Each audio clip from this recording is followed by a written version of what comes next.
So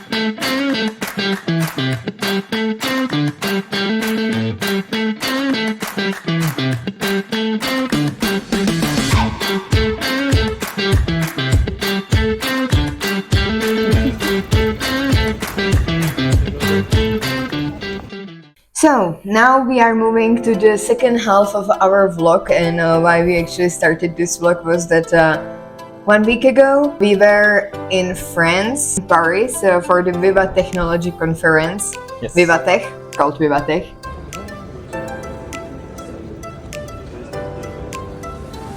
Silence. Yes.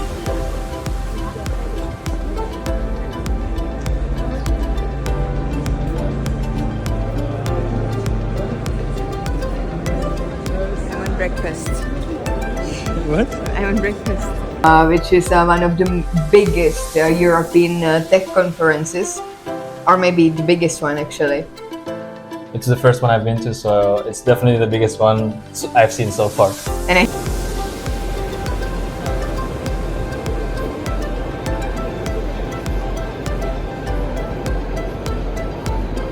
think it's actually the biggest European conference. I think we saw some really interesting new technologies like artificial intelligence. The future of lipstick. Robotics, sustainability.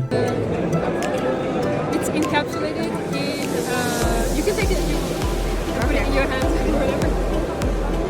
In nutrients, there's microorganisms, fungi, etc. that help the seed grow. New opportunities to get into a meeting room with people.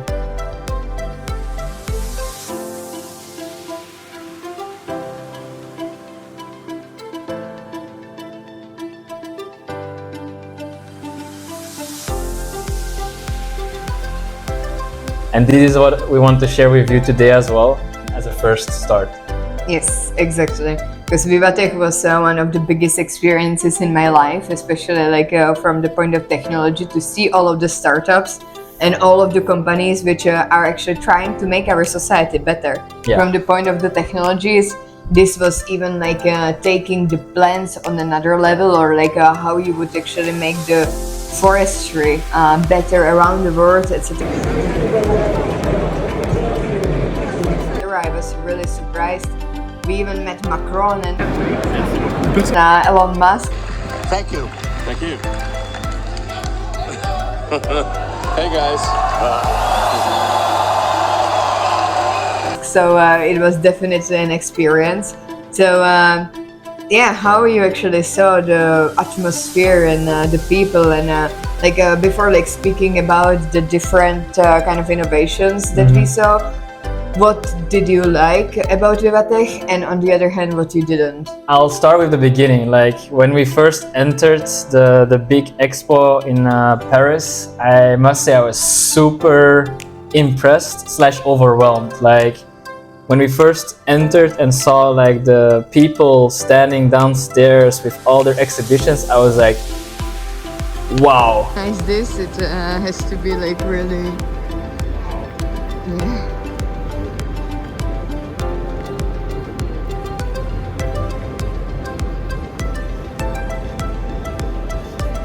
Don't throw it away.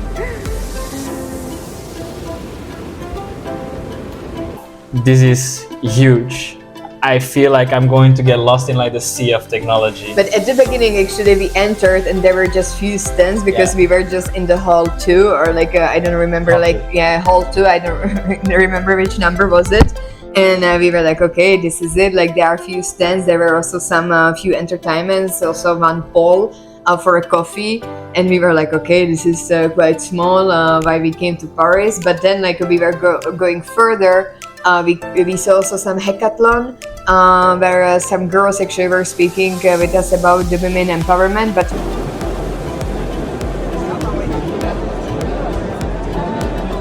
then we saw the overwhelming part with all of the stages, and I was like, wow.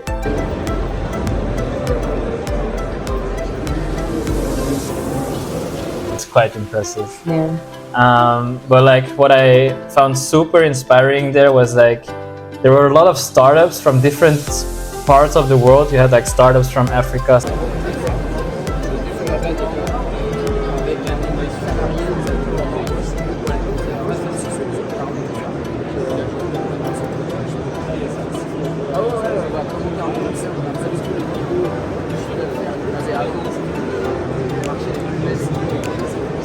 Startups from Asia.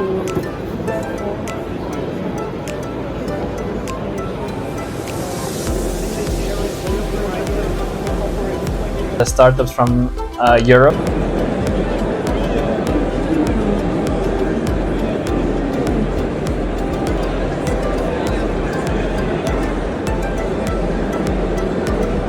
That were all sharing ideas in pitches. See a lot of our partners, which is our new initiative. And they were super open about their ideas, super open to sharing. It was really inspiring to see that there are so many people thinking about technology and making it for a better purpose in people's lives. Yeah, definitely. Like it was. I sometimes even had a goosebumps. Like you are in your daily life, you are working, etc. You actually don't see these kind of big steps in technology or like enhancement in the society as such. But then when you see all of these startups and like the work behind it, that for example there was the sustainable car. We thought it was better for the sustainability. Which started in 2022, and they already like within 1 year they made it to the Vivatech. For me, this is super inspiring because you know when you are also starting some project, if you, for example, want to become entrepreneur or something, the beginnings are always really hard, and you need to actually get around these kind of people and see that it's actually possible, and like that you have to make these small steps to get somewhere, and just don't give up. And for me, it was really like touching point also like from the entrepreneurship that you belong there, that maybe one day you can be there with some of your idea. Disadvantages, what you didn't like about Vivatech? For me it was a bit overwhelming with the noise, to be honest, but I think that this should be expected, of course, when there were like over 100,000 people. I think For me as well, like I mean, it was the first tech conference that we really went to in a big place, and it was at times very overwhelming because you get a lot of signals, triggers that just spark your interest, but at the same time that like can overload your entire sensing. And sometimes I also just felt like out of place, like do I go to the left now, do I go to the right now, do I go straight, like what's my priority? Because I think when we went in there we had a clear idea of like what we want to achieve. But actually then when we got there, it was like, no. well, that plan went to shambles. Yes, but I think that we can make like some kind of instructions for the people who are maybe wanting to do some kind of conference like this in the near future, because I think that we have a lot of tips and tricks how to actually, for example, also eat sustainably, how to even like prepare yourself, what accommodation to choose, because also it's difference between like traveling for the professional purposes and traveling for the leisure time. So you definitely need to also look at the different kind of things when you are looking for the accommodation, because after the whole day when you get all of these inputs and like you are in the noisy area, then like for the evening you of course need to relax a bit, you need to have a calm place. Of course, if you are watching this and you are the party person, you would be like, yeah, what she's saying. But if you want to be really 100% into it and really 100% focus what is going on around you, these things really make difference. And this is also leading me that we didn't mention at the beginning of our INNOVATOLOGY that we are also really passionate about biohacking, which we also want to share, because we like to enhance our lives from the personal but also professional purposes. Because, for example, if you, I don't want to say here, like if you eat healthy, if you do everything healthy, it makes difference, but there might be some hacks. For example, you know, like you go for the professional trip. Of course, you don't want to say to people, yeah, I don't want to drink, I don't want to eat the food which is there, even though I'm hungry. But there are different hacks which can actually help you to then survive this professional trip. So this we will be also sharing, and this might be then one of our series of how to survive big conferences like Vivatech. Yes, I think also one of the things that we can share in like this how to conference for beginners is how to conference for beginners, and a network for beginners. How to conference and network for beginners is how to plan your schedule. Because when we first got like the plan and agenda of Vivatech, I was like, oh yeah, I can go here, I can go there, I can go here, and you kind of start scheduling like, okay, at 10 a.m. I go here, 10:30 a.m. I go there. But actually that's not possible, and I think that's something that I learned, that like you shouldn't fixate yourself on the schedule of speakers and events at the very beginning. I think it's take it broader, take some buffers so that you have both times that you can go to events and listen to really interesting speakers, as well as make sure that you don't feel stressed out, that you're listening and participating with the exhibitions themselves. Yeah. Or also that sometimes you appear at some stage and listening to some project that you actually didn't have on your plan.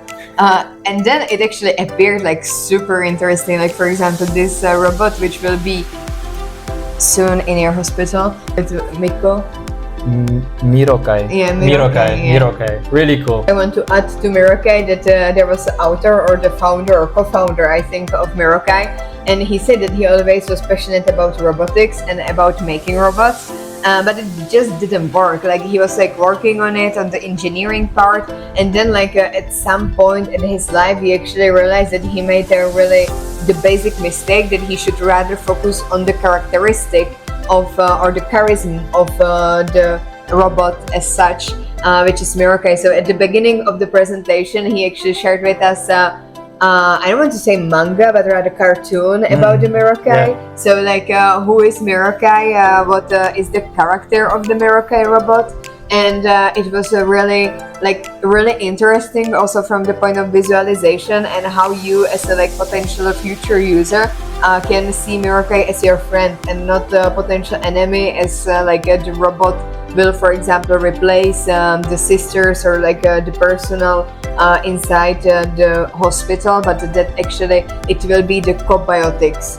It will be coexisting next to the human, and it will support the human in the daily activities. And this is what I really liked about Mirokai, that it was even from the technological but also visual point of view really nicely structured.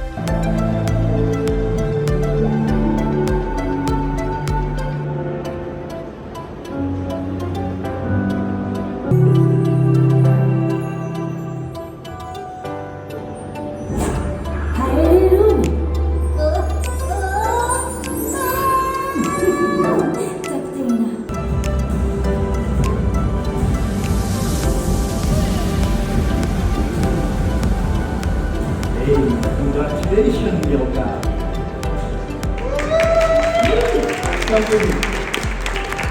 So, ladies and gentlemen, this is Mirokai.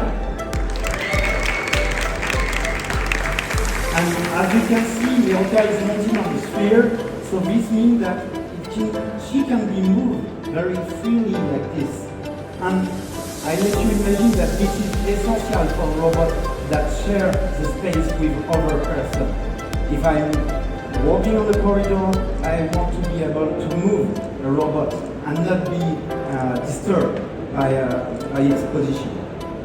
This one was really nice, and we didn't actually had it in our agenda, neither of us. We also didn't want to be dependent on each other. So like we were planning it, for example, I'm going to sustainability, he's going for sport, etc. And I actually didn't go to any sport team. Me? No, me.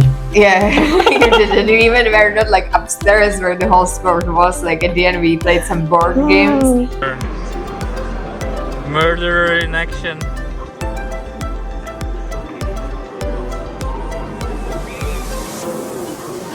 Now they're homeless. But yeah, we were like actually planning these ways. Like I had my agenda, he had his agenda. At the end, we didn't go to any of these things from the agenda, I guess, except the Elon Musk. But then we appeared at the stages and at the projects that we didn't have, neither of us, in our agendas. But it was also because you couldn't reserve your place there, and there were just like too many people everywhere, or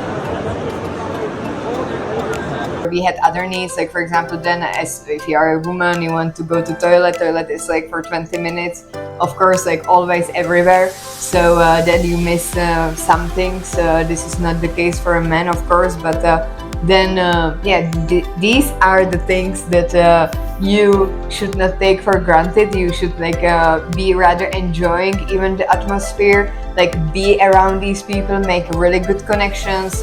Don't feel stressed about that you take somewhere longer or take coffee somewhere longer, even though there was like the guy who had like who was making coffee and it was on the time. It was, I think, in cooperation with Amazon that you actually ordered a coffee via the QR code,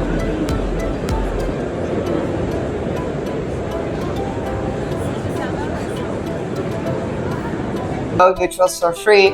And then like there was on the panel on the screen above the guy when he was making coffee, there was how many minutes it takes him to make, for example, for me, medium Americano, or for you, the double espresso.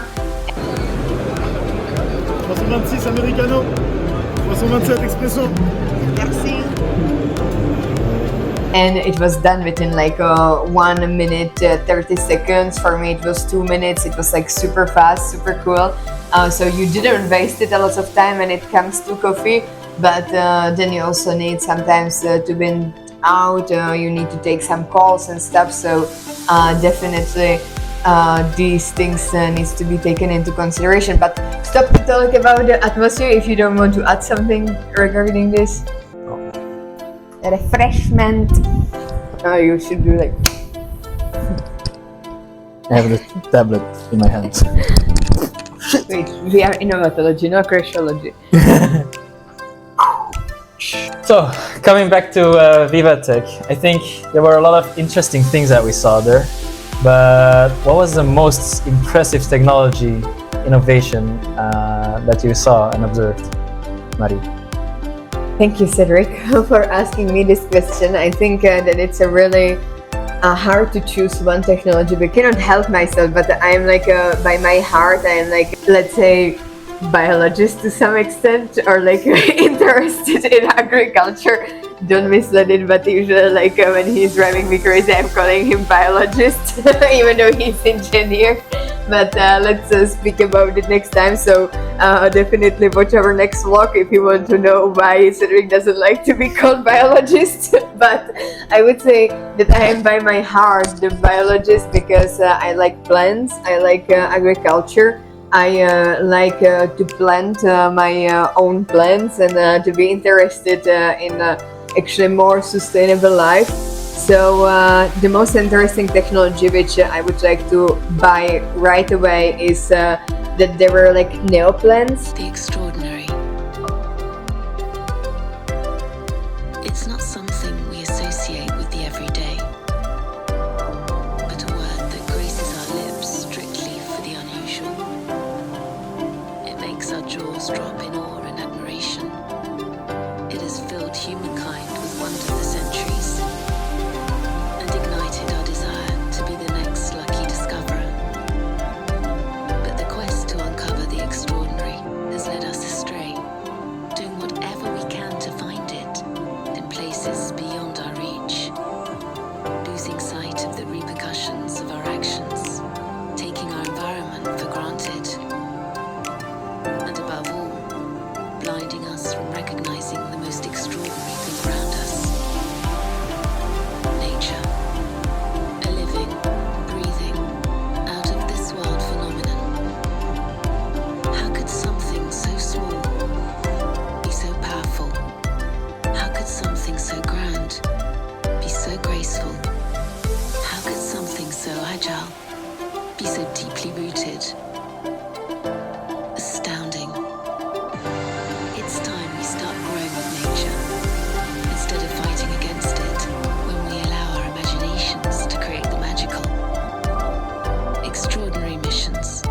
become achievable. So the plants which actually should decrease by 30% the pollution of our homes, because our homes are more polluted than actually the outside. So even though outside you have the cars, etc., the flow of the air is there, and inside of our house we are usually having plants, but during the evening there is more CO2 that they're producing. It's also not really healthy to have the plants in the same area where you are actually sleeping. And this technology really was for me innovative in terms of like having a healthy home, and something that I would really like to buy, because I like to have plants around a lot and take care of them. Or sometimes some of them dies and stuff like usual. Like I don't think that I'm the first and the last to whom the plant actually died, but yeah, these Neoplants, I think they can then help us to have less polluted homes. I also have at home the filter, which you actually are filtering the air, and which is actually helping you with the home pollution. But the plant seems to be more sustainable way and a more affordable way for people to have plants at home. Yeah, I think that was super interesting and super relevant indeed, because we live in an apartment. I think that's the future to decorate. Missing a bit of plants here, for next time. For next time.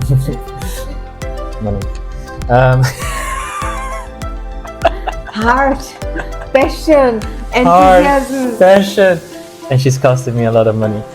That being said, you can buy yourself flowers. Yeah, go. I think for me, like the most impressive technology that I saw was more like concept-wise. It was referenced as like CoBiotX. It's like the third era of how robots and humans are interacting. We're here at CoBiotX, where robots are creating a future together with humans. This guy, one happy camp.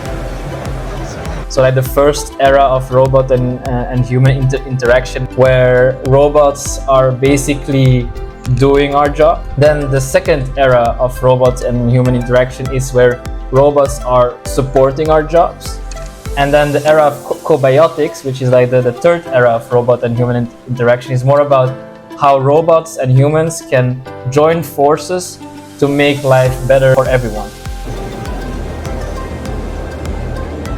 Welcome to the complete world dance. Let's dance together.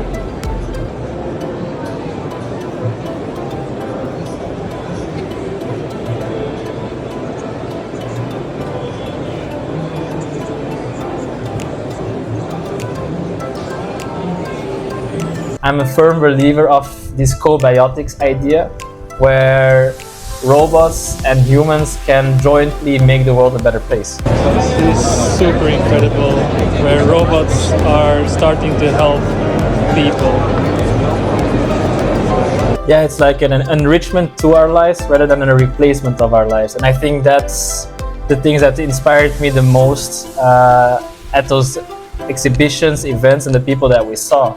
Because then going to the next thing, also the most impressive speakers, exhibitions, keynotes, I think for me was the one on artificial intelligence, where they were referring to artificial intelligence as not a replacement again of human behavior or human outcome or human output, but rather as a co-pilot, like artificial intelligence as a co-pilot, increasing the productivity of our experts by 10 to 30%, and also enabling like our people to focus on where they can actually add the most value for their personal lives or for their professional lives. And I think that's a really inspiring mindset to live towards, to both with robots as well as artificial intelligence, that these things are not to replace us, but they're to enrich our lives. Yes. My worry is we focus so much on the end of the world, which may or may not come in a 10-year period, and we ignore the problems of today, which are going to affect millions of people right now. You know, deepfakes, we have elections coming up in about 7 countries over the course of the next year. If you don't give people a way to start to parse through understanding what's the origins of the content, is it genuine, is it not? It can have massive consequences for politics and government and choice. I would say that it's similar to the internet. Like For example, like people didn't want to join internet because of the privacy purposes, or like they had different kind of opinions about the internet when it started in 90s.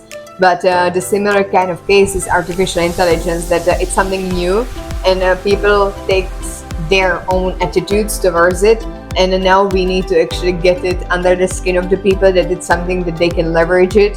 And if they want, of course, like you still are on the axis, yes or no. You can be even in the middle. Yes, I have a barrier, so I will use it, but you know, to some extent.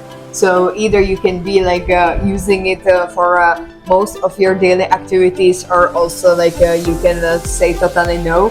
But on the other hand, you can imagine that you are a person in 2023 who doesn't have internet. I mean, you are just like kind of against yourself, because internet is everywhere around us, and it's really hard, I would say, to avoid the internet in the daily life, so in your professional but also personal life. I know few people who actually are doing this, but it's then totally different mindset, totally different life. That's really cool.